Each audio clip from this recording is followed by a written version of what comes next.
भगवान महादेव, जिन्हें देवादिदेव के नाम से भी जाना जाता है, हिंदू धर्म के प्रमुख देवताओं में से एक माने जाते हैं। भगवान शिव से जुड़ी हर चीज में खास संकेत छिपा होता है। शिव जी के गले में लिपटा सांप, उनकी जटाओं से निकली गंगा, इन सभी के पीछे कोई न कोई पौराणिक कथा छिपी है। इसी तरह भगवान शिव के 3 नेत्र हैं, इसीलिए उन्हें त्रिनेत्रधारी भी कहा जाता है। आइए जानते हैं कि महादेव कैसे बने त्रिनेत्रधारी।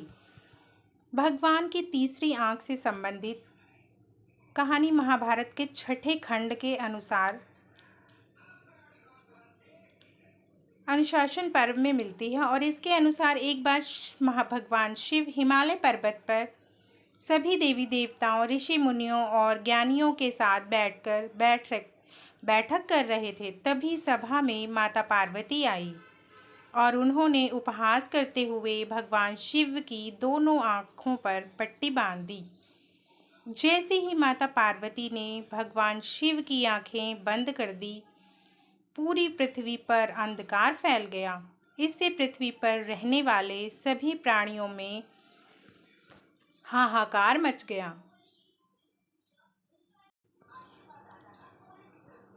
तब महादेव ने अपने मस्तक पर एक आँख के आकार की किरण आकार की प्रकाश प्रकट की, जिससे संपूर्ण सृष्टि में फिर से प्रकाश फैल गया। तब माता पार्वती ने इसका कारण पूछा तो उन्होंने कहा कि मेरी आँखें जगत की पालनहार हैं। ऐसे में यदि वे बंद हो जाएं तो संपूर्ण सृष्टि का विनाश हो सकता है।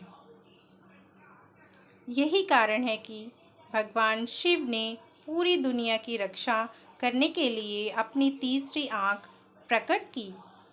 भगवान शिव की 3 आँखें अलग अलग गुणों का प्रतीक मानी जाती हैं। महादेव की दाहिनी आँख में सत्व गुण और बाईं आँख में रजोगुण का वास माना जाता है। अंततः तमोगुण तीसरी आँख में रहता है। कहा जाता है कि भगवान शिव की 2 आँखें भौतिक जगत की गतिविधियों पर नज़र रखती हैं, जबकि तीसरी आँख का कार्य पापियों पर नज़र रखना है। यह आँख इंगित करती है कि संपूर्ण ब्रह्मांड का ना तो आदि है और ना ही अंत है। हिंदू पुराणों के अनुसार भगवान शिव की 3 आँखें त्रिकाल यानी भूत, वर्तमान और भविष्य का प्रतीक मानी जाती हैं। स्वर्ग, मृत्यु और पाताल लोक को भी इन तीनों आँखों का प्रतीक माना जाता है। इसीलिए भगवान शिव को तीनों लोकों का स्वामी कहा जाता है। ऐसी कई पौराणिक कथाएं हैं जिनमें कहा गया है कि मुख्य रूप से भगवान शिव की तीसरी आँख तभी खुलती है जब वे अत्यधिक क्रोधित होते हैं। हिंदू धर्म शास्त्रों में वर्णन है कि यदि भगवान शिव की तीसरी आँख खुल जाए तो संसार में प्रलय आना निश्चित है। जय भोलेनाथ।